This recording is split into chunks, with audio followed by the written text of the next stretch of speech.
Good evening, everyone. Welcome to today's seminar online on Anglo-Indian cuisine. We are just waiting for a few other participants to join in, and we will start with the seminar.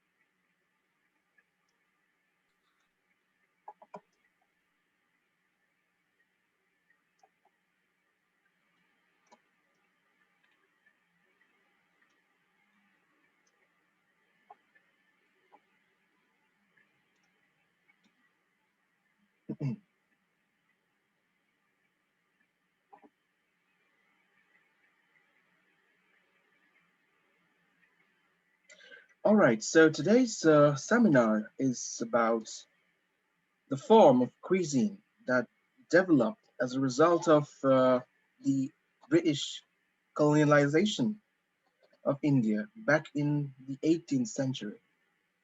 So one can say that as they came to India and decided to settle down for a little period of time, not just a little period, well, honestly, it was about 200 years.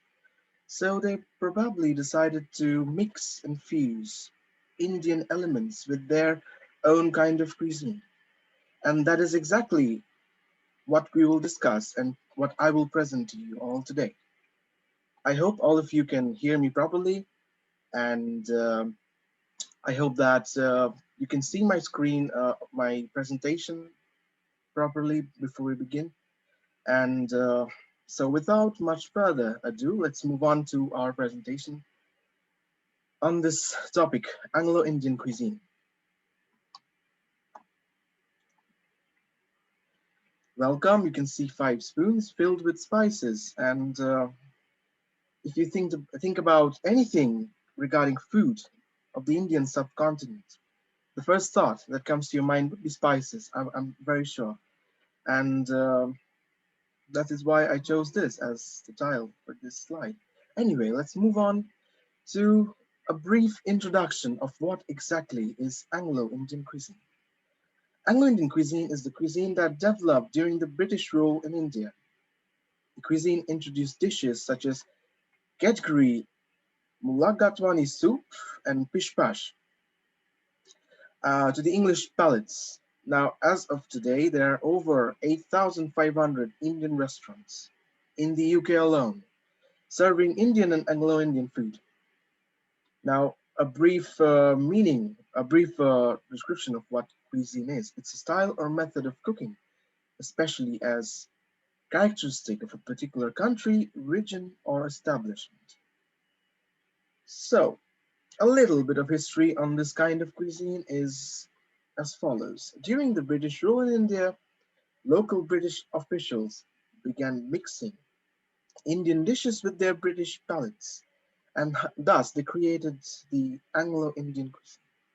Some early restaurants in England, such as Hindustani Coffee House in George Street, London, which opened back in 1810, served Anglo-Indian food. So 1810 is a long, long time ago. And all this happened because the spice trade between India and its European neighbors were very active.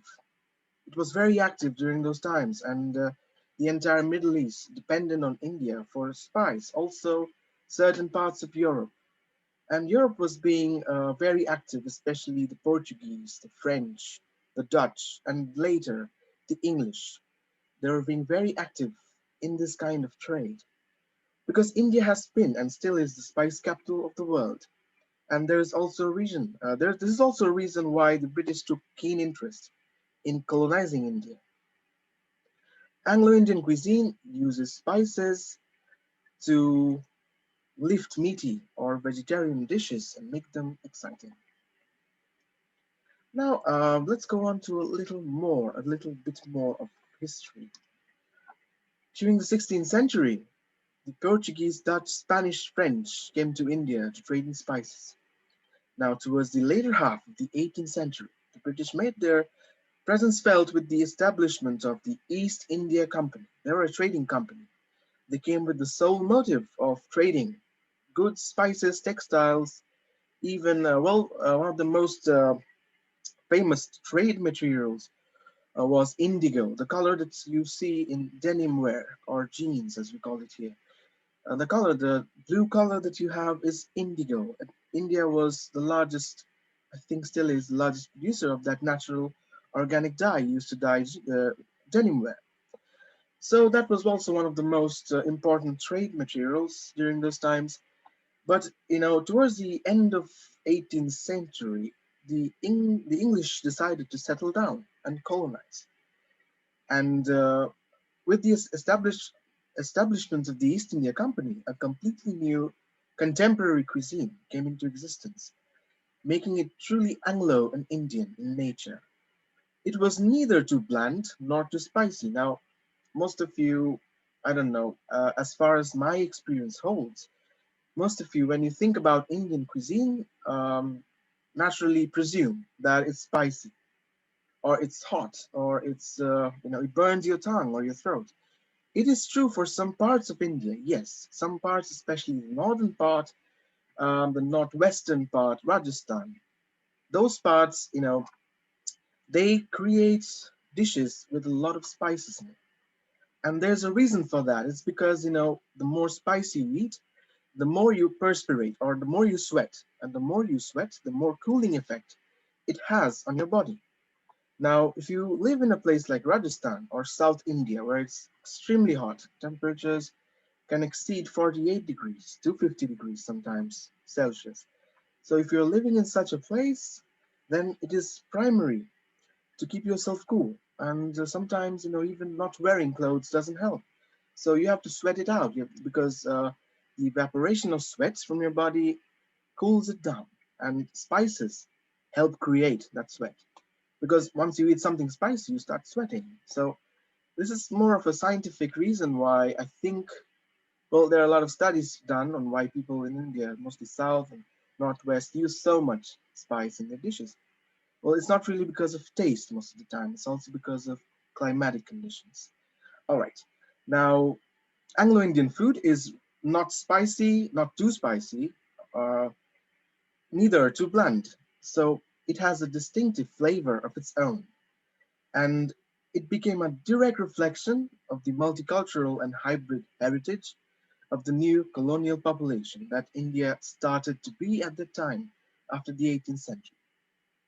Now, a lot of history, we discussed a lot of history. Let's move on to something more interesting. Well, now comes English language and usage, because before we compare the word spicy and hot, there has to be some note about the correct usage of these words.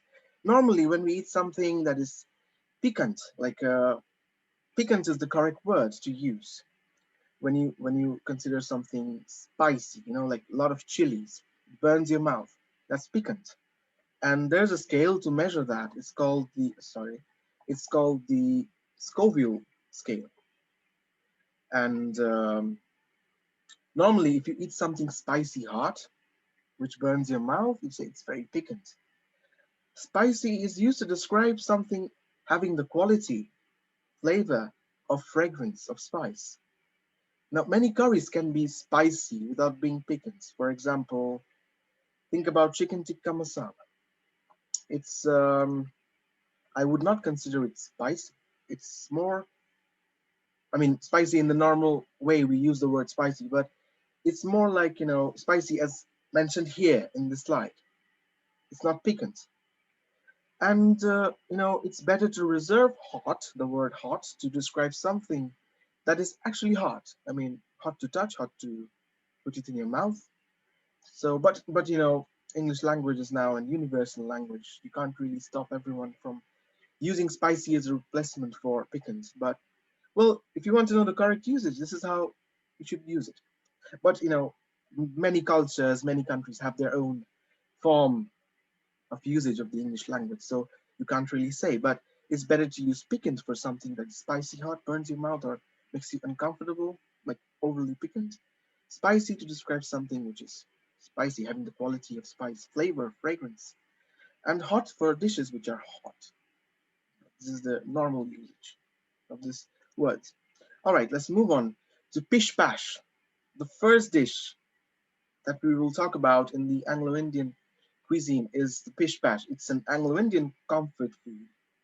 Now, comfort food is something that you generally have when you want to sit down and relax in front of your TV and not go to the dining table and dine through a three-course meal. So comfort food is everything in one bowl. All, a lot of flavors, a lot of not too spicy, not too bland. Something that will make you nice on a rainy day, like today in St. Petersburg. So Pish-Pash is actually a medley of rice, chicken chunks, and potatoes. And this dish is cooked with very limited spices, mostly in form of tempering, not paste or powder. Now, if you make a powder or a paste of spices, they become stronger because there's more surface area, for the spices to work on the food. But if you don't do that, if you add whole spices, they give a more gentle flavor to the dish. Now, the Anglo-Indian cuisine is mostly known for using spices in form of tempering dishes, not paste or powder. They don't use a lot of powders like Indians do. I use a lot of powders like cumin powder, garam masala powder, cinnamon powder. We add them at the end of cooking to lift up. But normally in Anglo-Indian cuisine, the spices are boiled with water, like here in Pish-Pash, to give a nice aroma and distinct flavor. The same way you would use bay leaf in Russian cuisine to lift the flavor of borscht or to lift the flavor of something like salyanka. So you would use bay leaf. And same way we can use the spices boiled in water to give that flavor. This method is called tempering. Now, interesting fact, almost all the noted books on Indian recipes have defined this dish as an epitome of comfort dishes and the ideal dish to be served to a sick person. And during these challenging times, this would be a rescue dish for a person down with the sickness or recovering. It's a one-pot food, so less cleaning. You can make it in the same pot and probably eat it in the same pot, I don't know. Or maybe transfer it to a better looking pot. So here's the recipe of this dish. It doesn't look quite appetizing, but it looks like kasha with potatoes and bones sticking out. But well, I assure you it's quite tasty. And here is a list of ingredients, and most of it is quite commonly available in any supermarket. As I see here, yeah, most of them are, well, all of them are available in any supermarket. So you can give it a try whenever you feel like. I will send you the presentation, or I'll upload it somewhere, and if you want it, we'll talk about it later about the recipes and how we can exchange, or how I can send you that. Anyway, so this is Pish-Pash, and here is the method of cooking Pish-Pash. Not really a difficult thing to cook. It's basically just like cooking any dish that you cook like a soup, like a risotto. It's like the Indian risotto, sort of Anglo-Indian, sorry. And well, definitely you should give it a try. It's considered a comfort dish, and it was very famous back in those times when the British occupied India craved for some comfort food. They had this. Now we move on to chutney. I'm sure all of you have heard this word. What is it? Now, chutney is similar to a dip or a relish, as the English call it, the relish, which is a thick sauce, very savory. And but chutney is a little different, probably. The Anglo-Indian chutney is a little different. And so here in this slide, chutney is a family of condiments or sauces in the cuisines of the Indian subcontinent. It's there everywhere. All the states use it, all the sub-territories have some form of native chutney. And chutney may be realized in forms such as tomato relish, ground peanut garnish, yogurt or curd, cucumber, spicy coconuts, or mint dipping sauce. My favorite one is the mint dipping sauce. It's absolutely delicious, and it goes very well with spicy dishes because it balances the spice in the spicy dishes. Normally, Indian pickles use mustard oil as a pickling agent, but chutney can be kept in the fridge. You can consider it like a pickle in some ways, like a blended pickle. And but normally in India, these pickles have mustard oil as their pickling agent. But the Anglo-Indian style, because mustard oil is too strong for the European palate. I mean, it's like well, it's like you add mustard to pickle, which doesn't go well. I don't know, maybe some people like it, but the Anglo-Indian style chutney uses malt or cider vinegar. Apple cider vinegar can be used, red wine vinegar can be used, which produces a milder product than the ones that Indians produce. And it's often eaten in Western cuisine with hard cheese or cold cuts, cold meats, kolbasa, salami. You can just dip it in chutney and eat it. So I hope you have a clear idea what chutney is. Now off to some pictures and how you use chutney normally. In the bottom of this page, you'll notice three different chutneys having three different specific colors. The first one is made with peanuts and tomatoes. The next one is what we will discuss in this presentation: how to construct this, how to cook this, or assemble this chutney.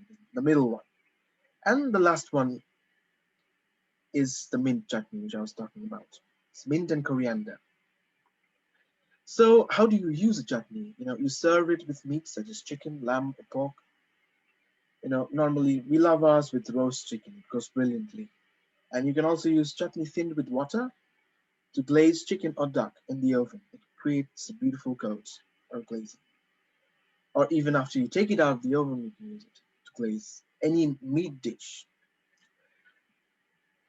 I never knew that you could serve chutney with cheese until I came to Europe, where, when I was in England, it was very common for people in the English households to, who had someone who was, involved in some colonial past in India. They always carried these Anglo-Indian dishes with them in their books, in their diaries. Probably they also knew how to cook them. So I first got to know that you could actually serve it with cheese or cream cheese. And it tastes absolutely delicious. You should try it. Now, also, you can use it in sandwiches. You can spread it in a chicken salad sandwich, coleslaw, or grilled chicken sandwich. Now, the tomato chutney in the middle of the screen, middle bottom, that goes especially well with the grilled cheese sandwich. Here is a basic chutney recipe where you can see that it's nothing difficult to make. Well, the most difficult part would be to find some of the ingredients to make such a dish. Now, ultimately, I have made a list of products you can find in grocery stores in this country, in the city, so that you can, because while I was making this presentation, I thought that, well, this is mostly about cooking, so you might need some pointers as to where to get the ingredients. Otherwise, it's pointless to show you all the dishes when you're not able to cook it. So, before we move on to chicken tikka masala, I would like to assure you that I've got you covered on the ingredients. We'll go on to them in the end of the presentation. So tomato chutney is tangy and tasty chutney made from tomatoes and spices. And in Anglo-Indian cuisine, we also use apples to make it more sweet. And also, that appley sourness goes very well. Now moving on to the epitome of Anglo-Indian cuisine, which is very famous in the British Isles, is the chicken tikka masala. And historically, the origin of this dish is not really certain. Some trace it back to the South Asian community in Britain, while others claim that it originated in the Indian subcontinent. Some also say that it was first made in Glasgow, Scotland. It is very, a lot of people claim authorship of this dish, that we made it. Nobody really knows who actually started this dish. So, why does it matter? Let it be. Like, whoever made it, it's there right now. Now, fun fact, if you search for National Dish of England on Google, you can try it right now on your phones. You will get this at the first result here. It's chicken tikka masala, not fish and chips. Well, I like both fish and chips and chicken tikka masala. They're both absolutely delicious. Anyway, so what is so special about the chicken tikka masala? Why is it so? Why are people so crazy about it outside? I don't know. In Russia, I don't know. The craze is slowly building up. I see a lot of Indian restaurants opening up. A lot of people getting interested in Anglo-Indian and Indian cuisine because they finally realize that it's not spicy hot. It has got more than just being spicy. So, a sumptuous culinary wonder. Foodies have long considered chicken tikka masala with its roasted chunks of succulent chicken doused in a creamy orange curry sauce, a testament to the UK's status as a multicultural epicenter. But where did Britain's unofficial national dish begin? And here we have an alternative theory about the beginnings of the chicken tikka masala. Now here is an excerpt from a book where it states that it all started in 1970s, where a grumbling customer lamented about his chicken being dry. Like, it's not juicy enough, there's not much, it's dry. So once you whisk back to the kitchen, Mr. Ali, who thanks to divine intervention, he had a stomach ulcer and he was on a liquid-based diet, insisted that the dry curry be embellished with a touch of his tomato soup and a sprinkling of spices. Now, there's a certain brand of soup called Campbell's tomato soup that was used. It's a canned soup. So, needless to say, the customer went from disgruntled to overjoyed. So, the dry dish, on the addition of tomato soup, canned tomato soup, and some spices, mild ones, became the, prehistoric or old chicken tikka masala. Probably this is the real story. I don't know. And this customer was so overjoyed that he kept returning time after time with his mates just to taste this beauty of a dish one more time. And this happened in Glasgow, Scotland. And I think it's a very authentic story. We don't know, but I hope somebody finds out the real, origin of chicken tikka masala. But, well, the dish exists, so let it exist. And the next dish is mulligatawny soup, which is a little hard to pronounce sometimes, even for me. Mulligatawny. Normally, if you're an English speaker, you would pronounce it mulligatawny soup. Tawny. Well, it's an anglicized version of the Tamil word for pepper water or pepper broth. It became popular with the British stationed in India, the employees of the East India Company, during colonial times, during the late 18th century. Fun fact, in Batman Volume 1, in the comic, it is revealed that this soup was Batman's favorite food. Wow, like, surprising fact. It was that famous back then. This soup is basically fragrant and is spiced with curry and made from creamy red lentils. You'll find that here in Russia, red lentils. Carrots, apples, and coconut milk.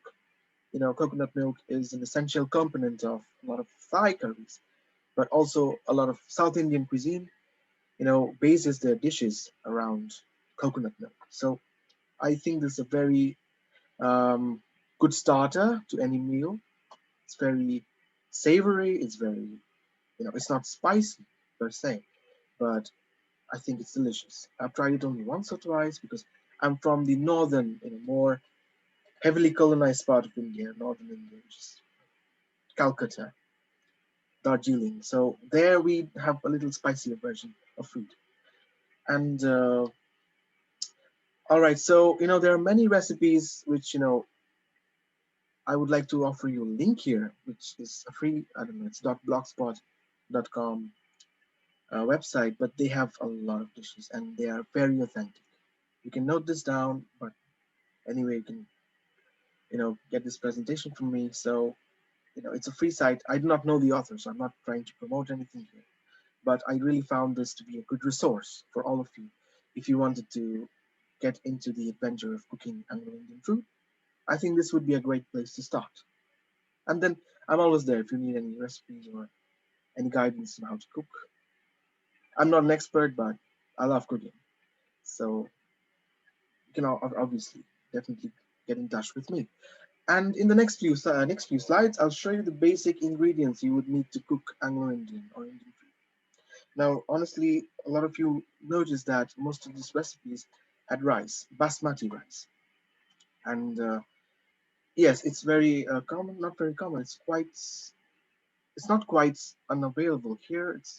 You can find it in most grocery stores, and here are some brands. I'm not affiliated to any of them. Just my choices. I think these are, you know, according to me, was born in the country where Anglo-Indian cuisine started. I think this brand, especially this one, the sack right here at the right bottom, left bottom, is it's basically, it looks not that up to the mark, but it's pretty much the best I've tried.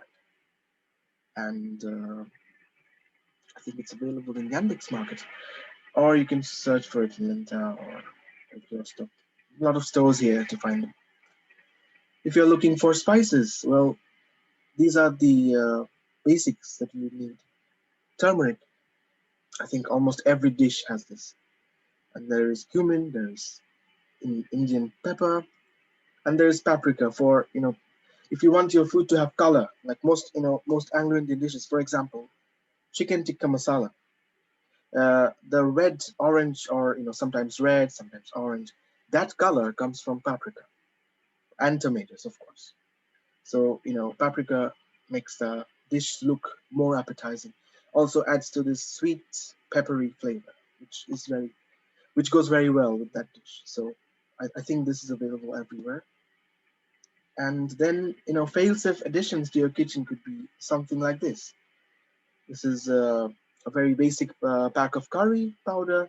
You can add it to basically any dish. I mean, if you're making soup, just add a bit of curry powder. I mean, chicken soup, for example, and you add a bit of chicken curry powder, it kind of becomes something like a chicken curry. Yes, if you're using onions and garlic, that's all you need. And there is another sauce I would like to mention, which is the Heinz curry sauce, which is also very close. Now it's like a chutney, basically. It's a curry chutney.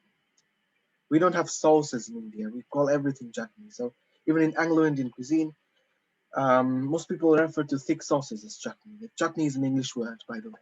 You will find it in the dictionary. And just like curry, it's also an English word now because it came from probably South Indian dialects. And well, you can try the Heinz curry with baked potatoes, meat, or shashlik this summer. Well, today is not the right kind of weather. Well, it's not sunny today. Anyway, so if you need this presentation, feel free to just message me or message British Book Center. I'll keep a copy of them. And thank you, Anya, and all the good folks at British Book Center in St. Petersburg for organizing this amazing seminar. And I thank you all for attending the seminar. And I hope that after going through all these dishes, after going through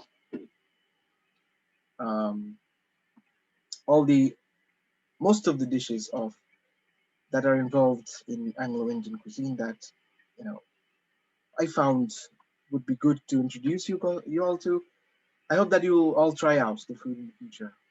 Like maybe cook it, maybe order somewhere. So that brings me to an end, but this is not the end, folks. We will discuss now, because at the end of every seminar we have a discussion, because I would like to know about your ideas, questions, if any.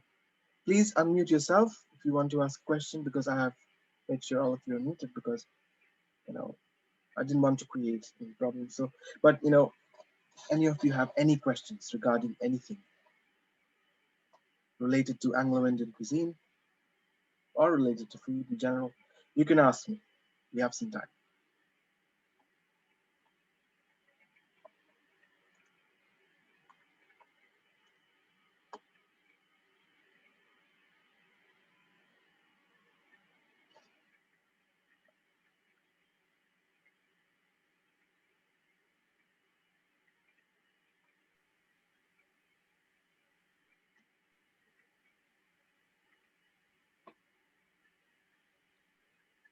Can I ask a question? Yes, please, Ian, please. Yeah, I just wonder, is it any influence of Indian cuisine on Russian cuisine? Is it any, like Indian cuisine was influenced, great influence on British, but what about Russian? Because it's a big connection between two countries as well. Yes, indeed. There's a big connection between I know the two that Russia, countries. yeah, I know that India wasn't colony of Russia, but it's still. Is it any influence? Yes, yes, there are a few Mutual influences. influence. Mutual influences, yes. We have stroganoff in India, by the way. A lot of people love it.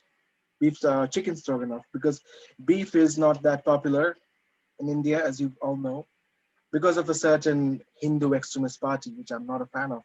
But I love my beef. I'm a Hindu, I love my beef.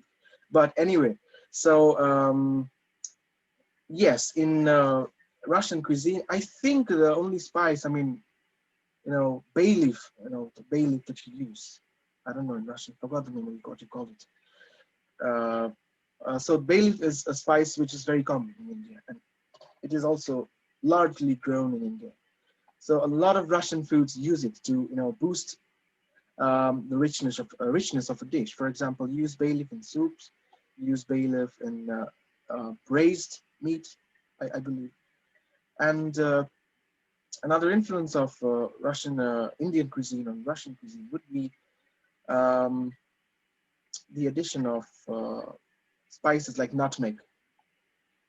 Now, in the Soviet times, there was a lot of exchange of cultural elements between India and Russia, Soviet Union.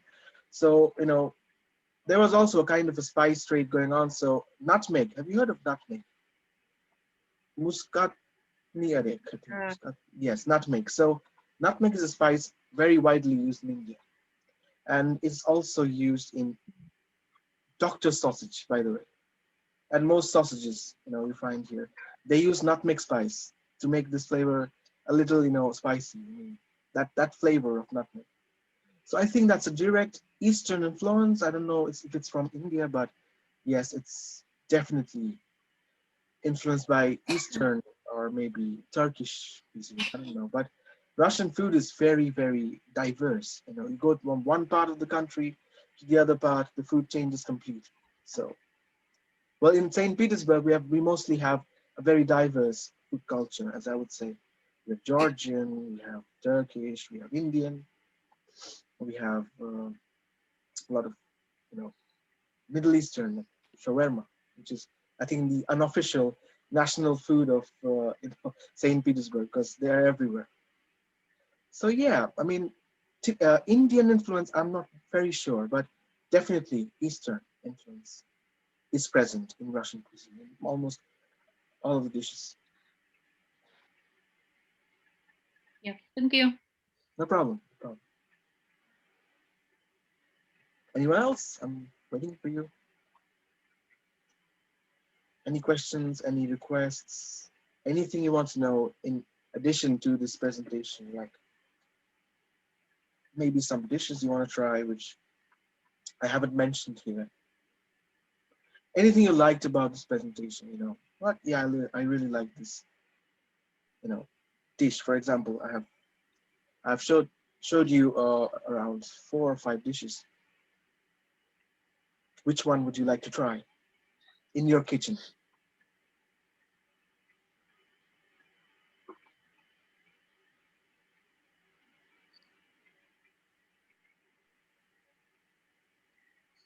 But I like chicken korma. Chicken korma is what is main base of the sauce for chicken korma?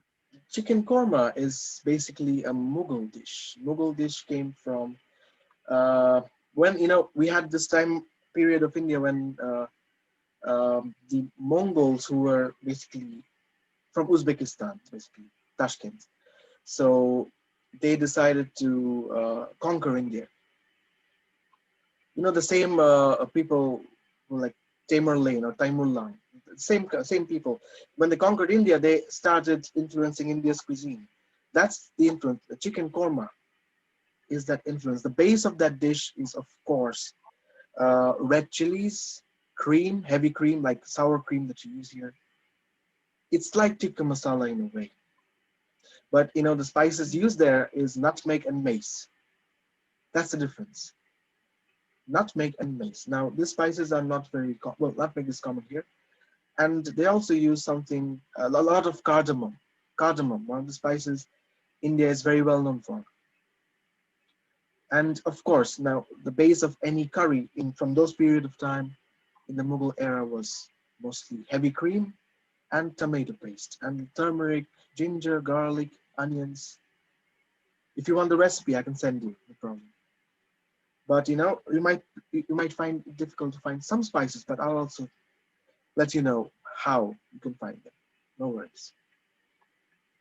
Yeah, thank you. No problem. Any other questions?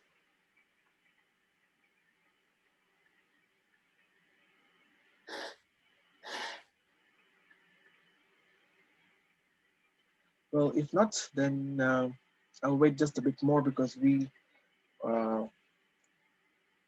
normally we go on for an hour. So mostly there's a lot of discussion. So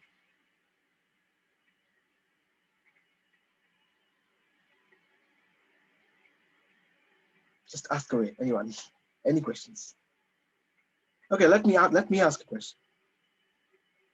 Which food from the list I mentioned here, from these, not the list, from the presentation here, chicken tikka masala, tomato chutney, Pish-Pash,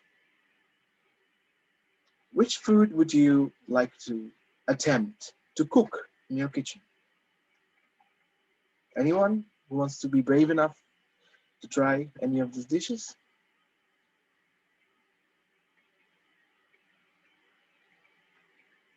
All right, no one. Okay, anyway, if you decide to try, feel free to Google up for recipes. But this place has the most authentic recipes as far as I have found. And normally, I don't recommend websites, but this website has got it on point. So if you need any recipe, if you're feeling like cooking something different, go over there and just note down the recipe, do your shopping, start cooking. Cooking can be so rewarding. And during these times when we have holidays now, ongoing holidays till 11th of May. So this would be a very good time to try some new food. Don't you think? So, all right, if you have no other questions, I'll still take 2 minutes to wait if you have any questions. If not, then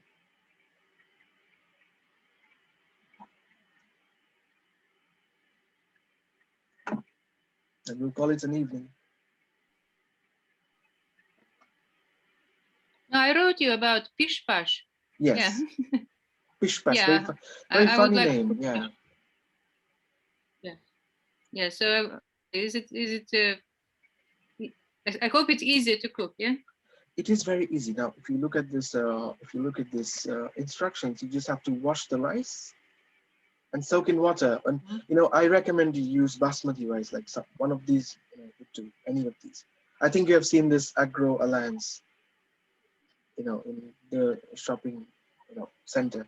So you just wash it and soak it in water for 15 minutes. Then you wash chicken chunks and marinate with 1 tablespoon lemon juice, salt, chop onions roughly, chop garlic, cut gingers. Now peel skin of potatoes, cut into halves. And after all this is the preparation for the dish. After all that, you just pour 2 liters of water along with whole spices, which are cinnamon, black peppercorn. Black peppercorn is just choni peanuts, and cloves in a thick bottom pan. Thick bottom pan. It has to be thick bottom because it's gonna cook for a little. It has to maintain the heat. And then you cover the pan and boil the water in high flame until the water reduces to 1/3. So you just extract all the stuff from the spices. And now you add all your chopped onions. See, you don't fry anything here. It's just boiled. And then you add the chopped onions, you add garlic, ginger, chicken pieces, and cook for 5 minutes. Add salt, add potatoes, cook for 10 minutes. And then you finally add the soaked rice and then some milk. and then cover the pan with lid and then cook for another 10-15 minutes, and then it's ready. That's it. It's that simple. It's like making kasha with chicken, basically, if you think about it. And in the end, you know, you just have to add some, if you want, if you like the taste of milk, or if you like the sourness of lemon juice, you can add that. And of course, serve it with some butter. That would be very nice.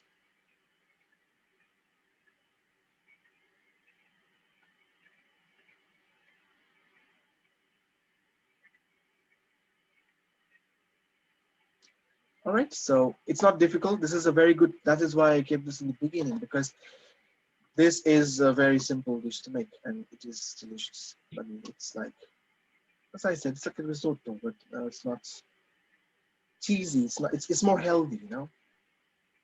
It's fit for someone who wants to just eat healthy, but doesn't want to compromise on taste. So yeah, this would be a good start. All right. All right then. So if there are more questions, I'll wait. If not, I'll see you all again very soon, hopefully.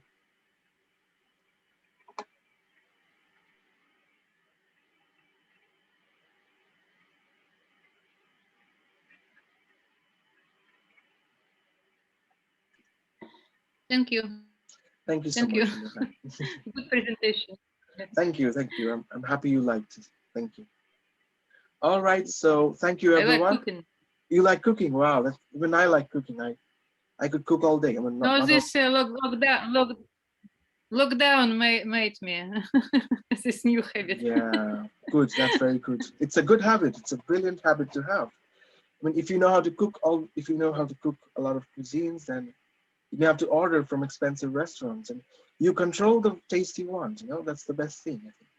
So it's also a rewarding experience. You know, if you cook and it tastes good, you feel proud that yes, I've made a 5-star dish. So it's better than ordering food in every way.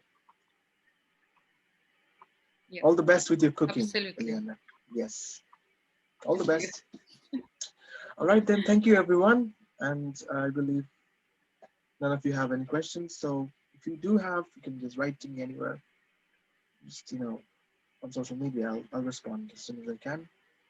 And see you then. See you next time. Glad to have you all here. See you next time. Have a great evening ahead.